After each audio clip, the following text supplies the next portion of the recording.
Brightness contrast কিভাবে করব, তারপর পিকচারের স্টাইল যদি আমরা করতে চাই স্টাইল কিভাবে করব, তারপর পিকচার শেপ যদি আমরা নিতে চাই কিভাবে শেপ করব এবং কালার কিভাবে কমাবো। এখন আপনি প্রথমে আমি ব্রাইটনেস কন্ট্রাস্ট নিয়ে কথা বলতেছি আপনাদের সঙ্গে। আসলে ব্রাইটনেস কন্ট্রাস্ট আসলে কি? আসলে যারা যারা আমরা ফোন ইউজ করি তারা তারা কিন্তু ব্রাইটনেস কন্ট্রাস্ট সম্বন্ধে একটু আমাদের ধারণা আছে কি না? আসলে বলুন তো ব্রাইটনেস অর্থ কি বোঝায়? উজ্জ্বলতা। আর কন্ট্রাস্ট হইলো যে আপনি ওই উজ্জ্বলতাটাকে মনে করেন যে ছোট বড় মানে আসলে আপনি মনে করেন অ্যাডজাস্ট করে নেবেন কালারটাকে, ঠিক আছে? আপনি যদি কালারটা অ্যাডজাস্ট সেটা কন্ট্রাস্টের মাধ্যমে করতে পারেন। আর রিকালার তো আপনারা জানেন, আসলে রিকালার অর্থ হইলো যে আপনার কালারটা একরকম আছে আমি সম্পূর্ণই রিকালার করব। আসলে হ্যাঁ, আপনার যেমন অনেক ইমেজ আমরা দেখে থাকি যে আসলে শুধুমাত্র মানুষের চেহারাটাই বোঝা যায়, আর কিছু বোঝা যায় না, ওকে চেনার কোনো অপশন নেই। সেরকম যদি আমরা করতে চাই তাহলে রিকালার আমরা করতে পারবো। তাহলে আমরা এখানে প্রথমে ব্রাইটনেস এবং কন্ট্রাস্টে যদি আসলে ক্লিক করি, এখানে আপনি ব্রাইটনেস কন্ট্রাস্টে যান, দেখেন তো ছবিটা কোনো চেঞ্জ হইতেছে? বুঝতেছেন? হ্যাঁ, যখন আমি যত মাইনাসে যাইতে ছবিটা কালো হইতেছে না, আর আমি যত এখানে প্লাসে যাইতে দেখেন উজ্জ্বল হইতেছে না। এরকম আমরা যদি করতে চাই ব্রাইটনেস কন্ট্রাস্টের মাধ্যমে কমা, তারপর এখান থেকে আমি কন্ট্রাস্ট করে নিতে চাই যে আমার আলোটা অ্যাডজাস্ট করে নিতে চাই, দেখেন তো চেঞ্জ হইতেছে না? চেঞ্জ হইতেছে, হয়তো আপনার প্রজেক্টরে বুঝতে পারতেছেন না, কিন্তু আমার স্ক্রিনে কিন্তু আমি ঠিকই বুঝতে পাইতেছি। এখন আপনারা যখন আসলে আপনারা স্ক্রিনে দেখবেন এবং এডিটিং করবেন তখন আপনারা বুঝতে পারবেন। এভাবে আসলে আপনি ব্রাইটনেস কন্ট্রাস্ট করতে পারেন। এখন এখান থেকে আপনি যদি রিকালার করতে চান, এখন আপনি বলেন যে রিকালার ভাই ছবিটা কি? আমি যখন আসলে রিকালার ক্লিক করলাম, এখানে আমি যখন ক্লিক করলাম দেখেন তো ছবিটা রিকালার হইল না? এরকম যদি করতে চাই দেখেন তো একবার কালারটা চেঞ্জ হইল না? দেখেন এখানে আমি ক্লিক করে দিলাম, দেখেন তো ছবিটা ওই আকারে ধারণ করতেছে না? মোড় যদি এখানে মোড়ে যান, আপনি মোড়ে ইচ্ছা মতো আপনি যদি কালার নিতে চান সেটাও আসলে নিতে পারবেন। বুঝতে পারছেন আমার কথা? তাহলে আমরা যদি রিকালার করতে চাই তাহলে কিভাবে করব বলেন?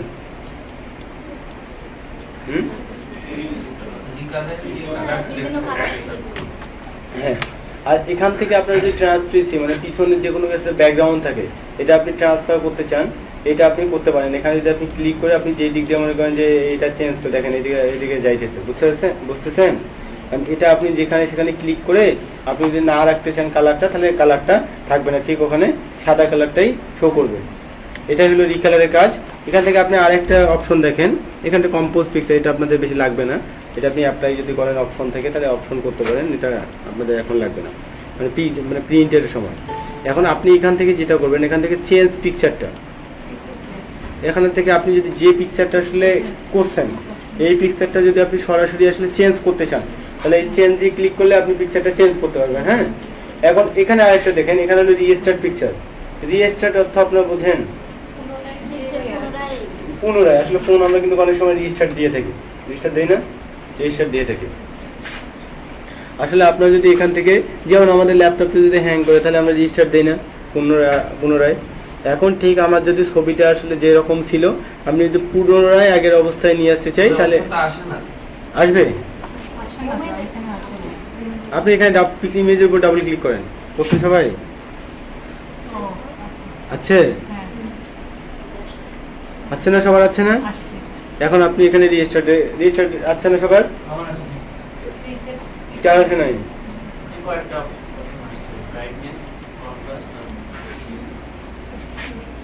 আপনার কোনো প্রবলেম? রিকালার করছেন না? রিকালার করার উদ্দেশ্য হলো এটা যে আমরা যদি এখান থেকে রিস্টার্ট চাপ দিই তাহলে পিকচারটা আমার আগের অবস্থানে চলে আসবে, ঠিক আছে? আগে যেরকম অবস্থান ছিল সেরকম অবস্থানেই চলে আসবে। তাহলে আপনি আরেকটা দেখেন, এখানে চেঞ্জ পিকচারটা, আমরা যদি এখানে চেঞ্জে ক্লিক করি এখান থেকে আমরা আসলে চেঞ্জ পিকচার যে কোনো পিকচার চেঞ্জ করতে পারবো। হ্যাঁ, আমি যদি চাই এই পিকচারটার জায়গায় এই পিকচারটা নিব, তাহলে এই পিকচারটাও নিলাম, দেখছেন? এই পিকচারটাও নিয়ে আসলে কাজ করতে আমরা পারবো। বুঝছেন আমার কথা?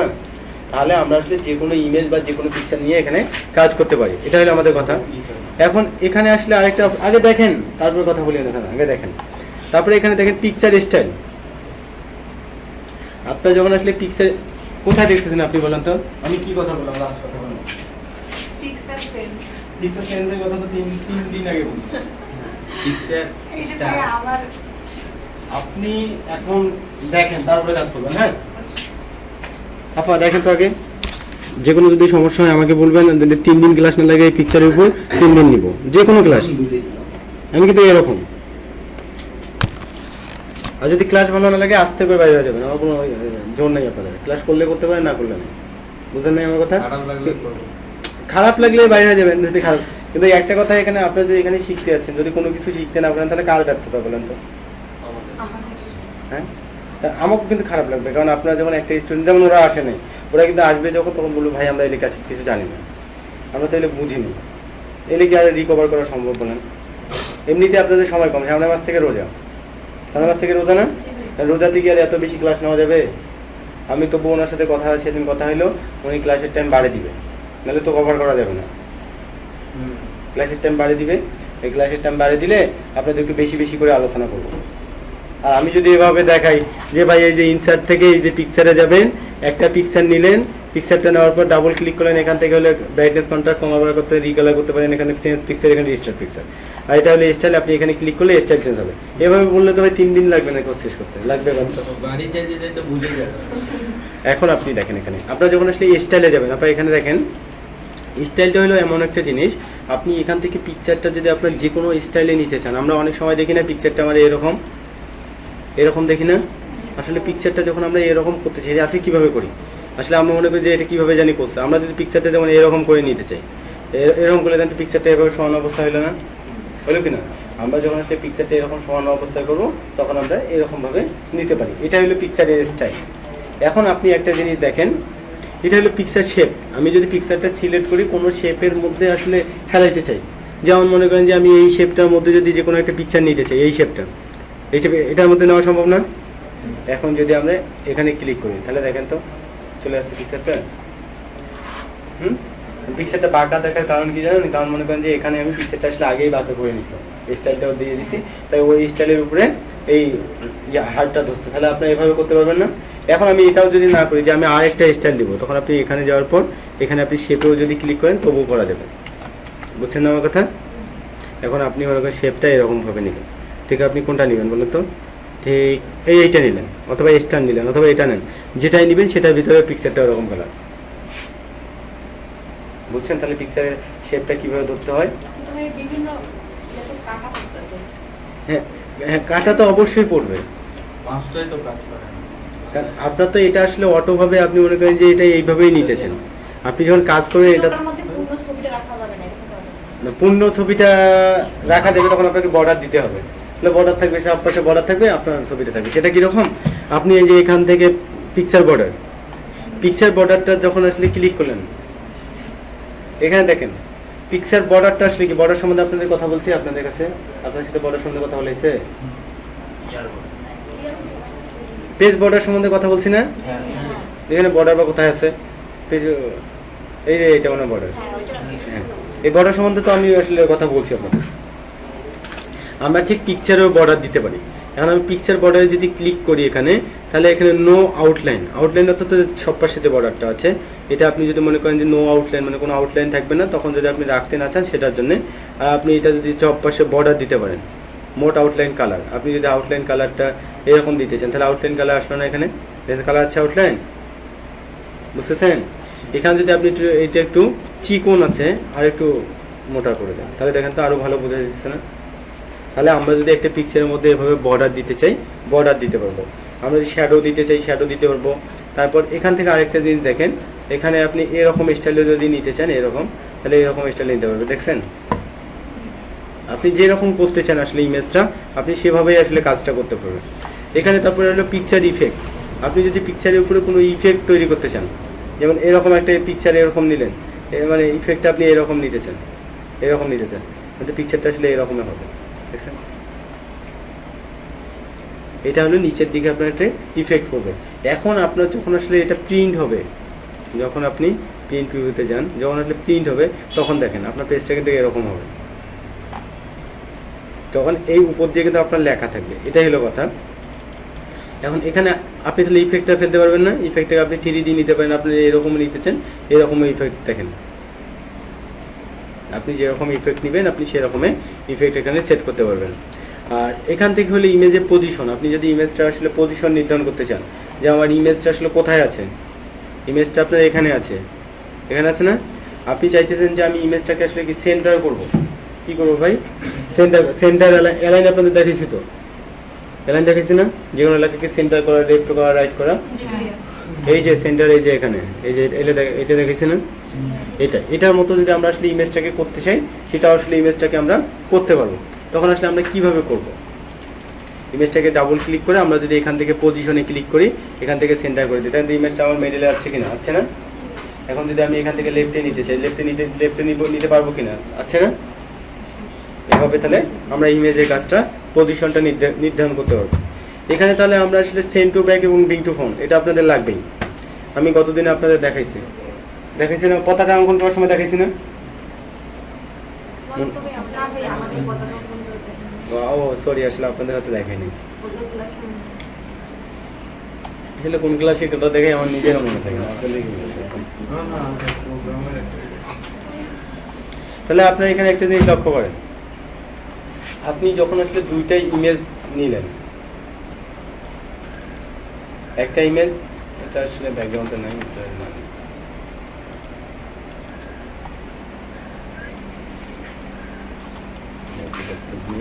আর একটা ইমেজ ভিতর থেকে পিকচার এটা নিলাম। তাহলে এখানে কয়টা ইমেজ হলো বলেন তো? টেক্সট ওয়ার্কিংতে বিয়ান টেক্সট করে দেন দুইটাকেই। তাহলে এই ইমেজটা আপনি যেখানে যেখানে ইচ্ছা আপনি সেখানে নড়াইতে পারবেন না, এখানে তাহলে আপনি আর একটা ইমেজ দেন, এটা আপনি ছোট করে দেন, ঠিক আছে? এখন অনেক সময় হয়ে থাকে কি জানেন, আমরা যদি আসলে ইমেজের উপর লিখতে চাই, তাহলে তো আপনার আসলে বিহান টেক্সট করে লিখতে পারি। কি করে লিখতে পারি বলেন তো? বিহান টেক্সট। এটা আমরা যখন আসলে ইমেজটাকে বিহান টেক্সট করে নিব, তখন মনে করেন যে আপনি যে কোনো লেখা যখন এখানে লিখলেন, লেখাটা তো এখন ইমেজের উপরে লিখতেছে, হ্যাঁ ইমেজের উপরে লিখতেছে না? দাঁড়ান একটু ফন্টটা আপনি বাড়াই দিবেন, দেখেন তো এখন ইমেজের উপর লেখাটা লিখলো না? এখন আপনি যখন আসলে কাজ করতে যাবেন, এমনও তো হইতে পারে যে আপনার ইমেজটা আসলে উপরে থাকলো, আপনার লেখাটা কি নিচে থাকলো, এরকম হয় না? এখন তখন আপনি যখন এরকম করতে যাবেন, যখন আপনি একটা ইমেজের উপর আপনার আরেকটা ইমেজ থাকবে, অথবা ইমেজের উপর আরেকটা ইমেজ নিতে যাইতেছেন, তখন আপনি আসলে সেন্ড টু ব্যাক এবং ব্রিং টু ফ্রন্ট ব্যবহার করবেন। এখন আপনি এখান থেকে আরেকটা ইমেজ নেন, এখন আপনি এখান থেকে আরেকটা ইমেজ নেন, আপনি এই ইমেজটা নিলেন, দেন তো এখানে দুইটা ইমেজ থাকলো না? এটা আপনি টেক্সট ওয়ার্কিং থেকে বিয়ান টেক্সট করে দেন। এখন আপনি এখানে লক্ষ্য করেন, এখানে আপনার কয়টা ইমেজ আছে? দুইটা ইমেজ আছে। এখন আপনি চাইতেছেন কি চাইতেছেন বলেন তো? আসলে যেটা আসলে নিচে ইমেজটা আছে, এটা আপনি উপরে নিয়ে আসতে চাইতেছেন, কিন্তু উপরের ইমেজটা আপনি নিচে নিয়ে যেতেছেন। তখন আপনি কি করবেন? এখানে আপনি সবসময় একটা জিনিস মাথায় রাখবেন, ব্রিং টু ফ্রন্ট এর অর্থটা হলো উপরে, নিচ থেকে উপরে। আর সেন্ড টু ব্যাক মানে আপনি যেটা উপরে আছে সেটা আপনি পিছনে পাঠাবেন। এখন যদি আপনি এখান থেকে আপনি সেন্ড টু ব্যাকে ক্লিক করেন, হ্যাঁ আপনি ইমেজে ক্লিক করেন আর দুইটা ইমেজ নেন, আপনি আগে এখানে দেখেন তারপরে কাজ করেন। তাহলে এখানে আপনি ইমেজে ক্লিক করার কারণে আপনি সেন্ড টু ব্যাক করে দেন এই ইমেজটাকে, দেখেন তো এই ইমেজটা পিছনে চলে গেছে না? গেছে কিনা? যখন আমরা আসলে এইভাবে কাজ করতে যাব যে আমার একটা ইমেজ আসলে এরকম হইলো, এইটুকু দেখার কথা, সে মুহূর্তে মানে সম্পূর্ণভাবে দেখাইতেছে, তখন আমরা কি করব? এই ইমেজটাকে ঠিক সামনের দিকে নিয়ে আসবো। তখন আমি এখানে ক্লিক করার পর এখানে আমি ব্রিং টু ফ্রন্ট করে দিব, দেখেন আসলে ওই ইমেজটা শুধু ওইটুকু দেখা যাবে। বুঝতে পেরেছেন আমার কথা? আপনারা যখন আসলে কাজ করবেন তখন আসলে এটা আরো বেশি ক্লিয়ার বুঝতে পারবেন। তাহলে আপনাদের সেন্ড টু ব্যাক এবং ব্রিং টু ফ্রন্ট সম্বন্ধে কোনো কোশ্চেন আছে বলেন তো? আর একবার দেখাবো না? ডাবল পিকচারটা আনা একবার দেখাবো, ঠিক আছে? ওকে,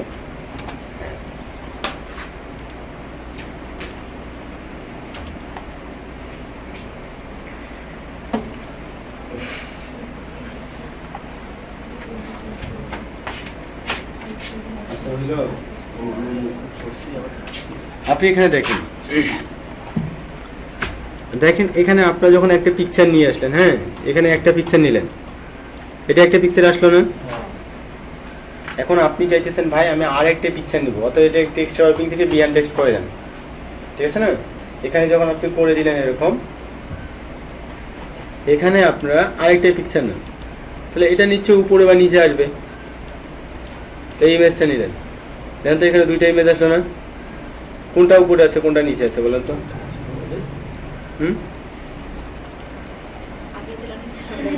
আগে যেটা নিচ্ছি সেটাই আসলে উপরে, তাহলে আমি দুইটা ইমেজ দিলাম। দেখেন ইমেজ দুইটাকে ছোট বড় যেরকম করতে চাই সেরকম করতে পারবো। এখন এই ইমেজটা এখানে সেট করলাম।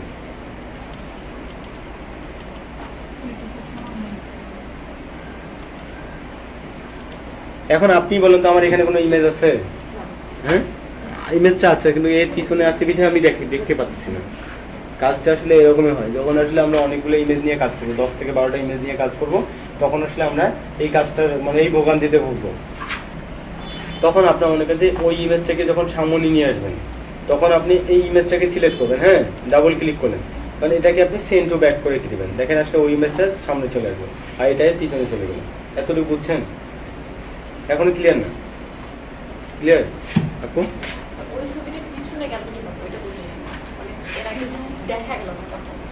এখন আপনি দেখেন এই ছবিটা যখন উপরে থাকবে, এখন কোনটা ছবি উপরে আছে বলুন তো? এটা আছে না? এইটা মানে এই ছবিটা এখন আপনার উপরে দরকার, এই ছবিটা আপনার উপরে দরকার। এর নিচে ঠিক আরেকটা ছবি আছে, ঠিক আপনি মনে করেন এইটাকে একটু প্লাস ওয়ালটা চেপে ধরে কন্ট্রোলারটা চেপে ধরে ডাবল করে দেন।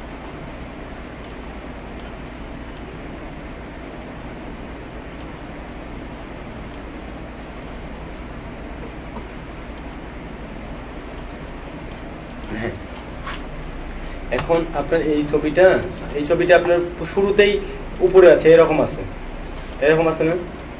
হ্যাঁ, যখন আপনি কাজ করতেছেন তখন তো একটা ছবি নিচে একটা ছবি উপরে এরকম থাকবে।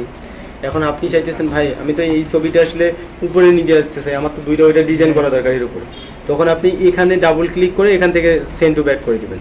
আপনার সবসময় একটা কথা মাথায় রাখবেন, এখানে ব্রিং টু ফ্রন্ট অর্থ হইলো যে আপনার পিছন থেকে উপরে আসবে, পরে মাউসটা থাকে। হ্যাঁ, আর সেন্ড টু ব্যাক মানে আমার নিচে যাবে। এখন আপনি এই ইমেজটাকে যদি নিচে নিতে চান তাহলে সেটা সেন্ড টু ব্যাক করে দিবেন, আর ব্রিং টু ফ্রন্ট করলে আপনার উপরে চলে আসবে। এই আর এখানে কিছু না। আর এখানে তাহলে আপনি আরেকটা আসতেছে না? হ্যাঁ, বুঝলাম না। আপনি ইমেজটাকে ডাবল ক্লিক করেন। আচ্ছা, এগুলো কি আপনি কি টেক্সট ওয়ার্কিং করে নেন? আপা টেক্সট ওয়ার্কিং করেন করে নিছেন?